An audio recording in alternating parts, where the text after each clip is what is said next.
ध्रुव जी महाराज ने 5 साल की उम्र में भगवान का दर्शन किया और जब उनको लेने के लिए ध्रुव लोक से पार्षद विमान लेकर के आया, कहा महाराज आप विमान पर बैठो। ध्रुव जी ने कहा कि अभी परिक्रमा करता हूँ फिर बैठूंगा। 3 बार विमान की परिक्रमा करते हैं। फिर ध्रुव जी सोचते हैं कि विमान तो बहुत ऊंचा है, कैसे चढ़ूं, हमारी कद छोटी है। तब तक देखते हैं कि काल हाथ जोड़ करके खड़ा है, महाराज विमान पर पधारो। मौत शरीर के अंदर से बाहर प्रकट हो गई। मृत्यु देवी कहती है कि ध्रुव कोई नहीं, आप कुर्सी पर बैठिए। इतना भी कम नहीं कर रहे हैं आप। हाँ, कुर्सी पर से सुनिए, आज तो सुन ही लीजिए आप। मृत्यु बाहर निकल कर कहती है कि ध्रुव जी ऐसे विमान पर नहीं आप चढ़ोगे, पहले मेरे मुंह में आओ। भगवान के उस धाम में इस शरीर को लेकर के नहीं जाया जा सकता। मेरे भीतर आओ, शरीर को मेरे अंदर छोड़ करके फिर जाओ वहां। ध्रुव जी ने कहा नहीं जाऊंगा, मैं शरीर लेकर के जाऊंगा। मैं अपनी ताकत से इस शरीर को सूक्ष्म बनाते बनाते मिट्टी तत्व को मिट्टी में मिला दूंगा, जल तत्व को जल में, अग्नि को अग्नि में, वायु को वायु में, आकाश को आकाश में। 5 तत्वों को हम अपनी ताकत से 5 तत्व में मिला देंगे, लेकिन तुम्हारे मुंह में नहीं जाएंगे। मृत्यु मुंह फैलाए बैठे हुई है और ध्रुव जी महाराज मृत्यु के माथे पर पैर रख करके विमान पर चढ़ गए। मृत्यु देखती रह गई। भजन में इतनी ताकत है कि वह मृत्यु के मुंह में नहीं जाता, मृत्यु के माथे पर पैर रखकर मृत्यु को चुनौती देकर के दुनिया से जाता है। हम लोग तो आधे से अधिक भीतर जा चुके हैं, तो भी हड़बड़ा चाहते हैं, यह भी मिल जाए, वह भी मिल जाए, अभी भी कर लूं, वो कर लूं, वो कर लूं। ये मेढक की हालत है। आधे से अधिक सांप के मुंह में चले गए हैं, तो भी मच्छर को पकड़ना चाहते हैं। ये संसार के सुख को भोगने की इच्छा, अभी भी मरने के समय नहीं, यह भी भोग लो, वह भी भोग लो। अब क्या भोगने के लिए बाकी है? जच्च जरा च मच्चु च, मृत्यु भी शरीर के भीतर। मनो मखोज वही तो, अहंकार, अभिमान, ईर्ष्या, द्वेष, ये सब इसके भीतर में भरे पड़े हैं। भगवान कृष्ण कहते हैं दुख दोषानुदर्शनम, यह शरीर इतने विकारों से ग्रसित है, इसको दोष बुद्धि समझ करके त्याग दो। इसमें आसक्ति मत रखो, यही वैराग्य है। न शरीर में आसक्ति, न संसार में आसक्ति, न शरीर के भोगों में आसक्ति, न विषयों में आसक्ति। एकमात्र भगवान के भजन में आसक्ति हो, बाकी संसार के किसी भी पदार्थ में आसक्ति का अभाव, इसी को वैराग्य कहते हैं। पूछा गया था ज्ञान किसे कहते हैं? ज्ञान की परिभाषा सुनिए आप। भगवान बता रहे हैं ज्ञान किसको कहते हैं। प्रवचन सुन लेने को ही ज्ञान कहते हैं? नहीं नहीं, पुस्तक पढ़ लेने को ज्ञान कहते हैं? नहीं नहीं, कदापि नहीं। ज्ञान मान जह एकौ नाही, देख ब्रह्म समान जग माही। ज्ञान की परिभाषा मान जह एकौ नाही। यह मान का अर्थ है माप। ज्ञान मान जह एकौ नाही, माप तोल जाना नहीं। ये 5 किलो है, ये 2 किलो है, ये 1 किलो है, ये आधा किलो है, ये 50 ग्राम है। ये माप तौल छोटा बड़ा का अनुभव सो नहीं। ज्ञान उस अवस्था का नाम है जिस अवस्था में सब एक जैसे मालूम होते हैं। ये छोटा बड़ा का अनुभव नहीं, गरीब अमीर का अनुभव नहीं, स्त्री पुरुष का अनुभव नहीं, ब्राह्मण का साय का अनुभव नहीं, जो सबको एक दृष्टि से देखते हैं, एक समान जिनकी दृष्टि हो गई। स्वामी विवेकानंद जी महाराज स्वामी राम तीर्थ अमृतसर में एक धर्म सम्मेलन में बैठे हुए थे। स्वामी विवेकानंद जी ने स्वामी राम तीर्थ से पूछा था, स्वामी जी आपकी घड़ी में कितना बजा? राम तीर्थ ने कहा एक। कुछ देर के बाद फिर पूछा कितना बजा? कहा एक। फिर कुछ देर के बाद पूछते कितना बजा? कहा एक। तब स्वामी विवेकानंद ने कहा आपकी घड़ी खराब तो नहीं हो गई? जब पूछता हूँ तब एक, जब पूछता हूँ तब एक।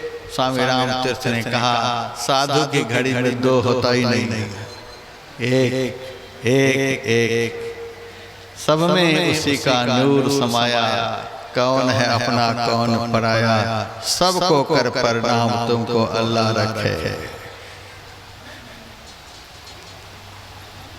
सब में एक दृष्टि। जनक जी महाराज के दरबार में सुखदेव जी महाराज और नारद जी दोनों एक ही साथ गए। दोनों को पलंग पर बिठाया गया, खूब खिलाया पिलाया, आदर मान सम्मान किया। सुनैना से राजा जनक ने कहा देवी बताओ दोनों महात्माओं में श्रेष्ठ कौन है? सुनैना कहती अभी बतलाती हूँ। महल के अंदर गई, 16 श्रृंगार करके सुनैना महल से निकली, दोनों महात्माओं के बीच में आकर के बैठ गई। अब तो देवर्षि नारद जी गुस्सा के मारे पलंग पर से कूद गए, फटकारने लगे। शर्म नहीं आती इतने बड़े महापुरुष की पत्नी होकर के साधु का इस कदर अनादर करती है। साधु महात्मा स्त्री जाति से बहुत परहेज करते हैं और तू बीच में आकर के बैठ गई, शर्म नहीं आती? सुनैना जी कहती हैं पतिदेव ये सुखदेव जी महाराज श्रेष्ठ है। जनक जी ने कहा कैसे तूने निर्णय लिया?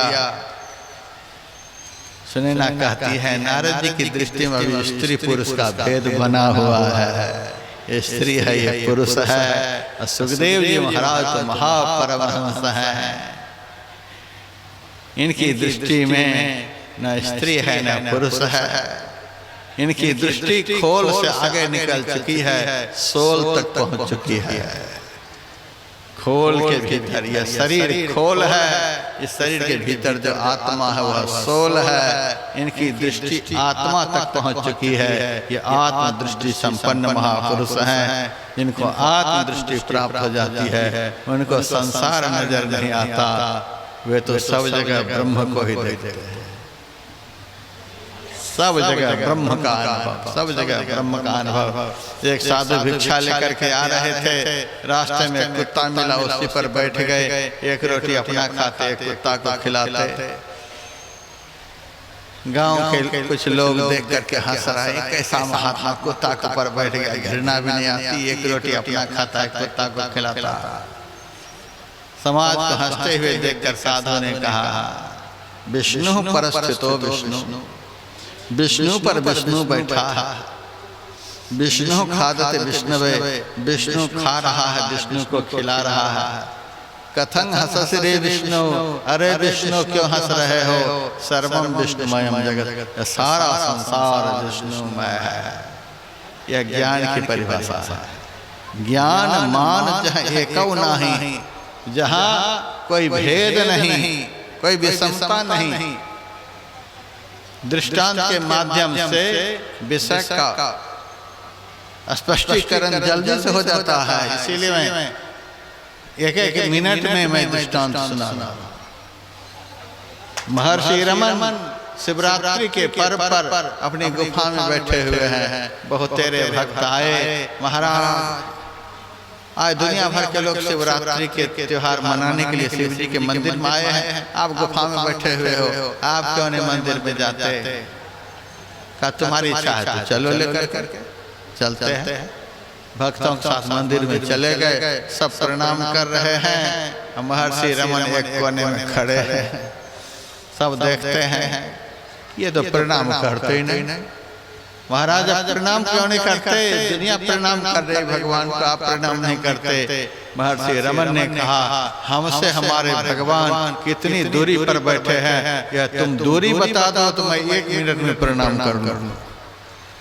हमारे और हमारे भगवान में दूरी कितनी है, यह दूरी दुनिया के कोई भी व्यक्ति बता दो, अभी मैं प्रणाम करने के लिए तैयार हूँ। बताओ दूरी। भगवान 1 किलोमीटर पर हैं कि आधा किलोमीटर पर हैं कि 10 फुट पर हैं कि 1 इंच पर हैं कि 1 तिल के बराबर, 1 बाल के नोक के बराबर, हमसे हमारे भगवान की दूरी कितनी है बताओ। जो भगवान को अपने से दूर समझता है वही दूर दूर भटक रहा है, जो भगवान से अपने को सदैव एक समझता है वह तो अपने आनंद में ही लीन रहता है। किसको मैं प्रणाम करूं? वो यदि हमसे अलग हो तब तो मैं प्रणाम करूं। यही है ब्राह्मी दृष्टि, यही है ज्ञान की परिभाषा। गोस्वामी लक्ष्मीनाथ परमहंस मिथिलांचल में बहुत बड़े संत हुए, उनकी वाणी है, कहो जी पूजा काकी करो, मैं किसकी पूजा करूं? निर्गुण के आवाहन कैसे, यही संशय में पड़ो, कहो जी पूजा काकी करो। इसी पद के अंत में कहते हैं, लक्ष्मीपति नहीं दोसर को काके पाए परो, वो तो हमसे भिन्न है ही नहीं, वे तो हमसे अलग है ही नहीं, मैं प्रणाम कैसे करूं? थोड़ा भी अलग होता तो हाथ जरूर प्रणाम करूं, वो तो हमसे अलग है ही नहीं। यही ज्ञान की दृष्टि है, कैसे मैं प्रणाम करूं? और समाजी लोग बड़ा सुंदर गाते हैं, अजब हैरान हूँ भगवान तुझे कैसे रिझाऊं मैं। ये ज्ञान की परिभाषा है, मैं कैसे आपको प्रसन्न करूं? न कोई वस्तु है ऐसी जिसे सेवा में लाऊं।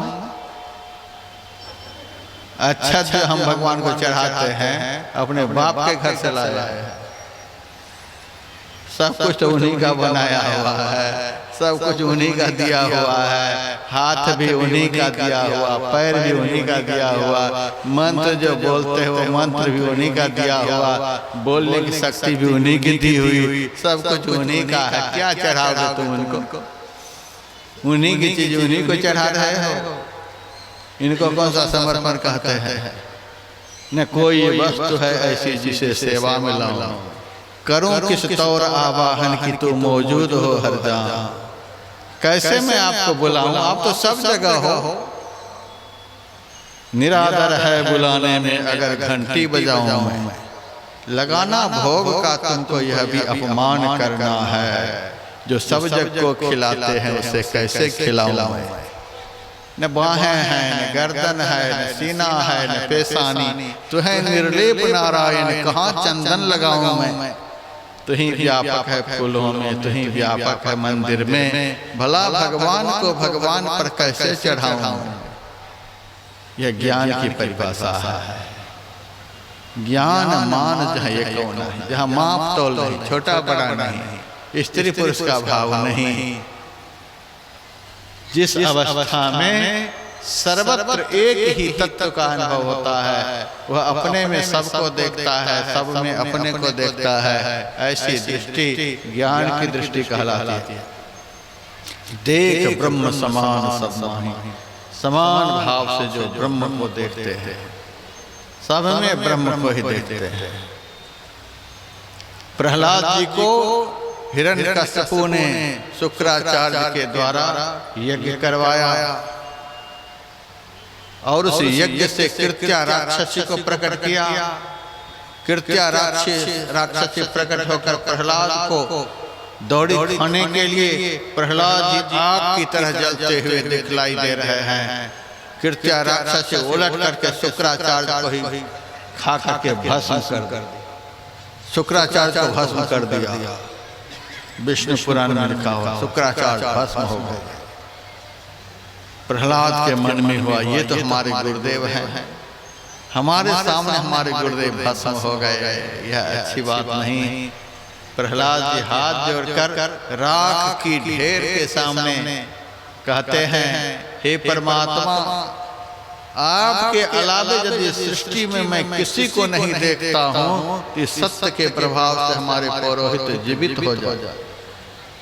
आपके सिवा यदि हम कुछ नहीं देखते हैं, ये पुरोहित तो जीवित हो जाए। राख को चीर करके शुक्राचार्य प्रकट हो गए। शुक्राचार्य ने प्रहलाद को हृदय से लगाया, बेटा गुरु गुरु रहा चेला चीनी हो गया। ऐसी दृष्टि तो हमारी भी नहीं, यह ज्ञान की दृष्टि, देख ब्रह्म समान सब माही।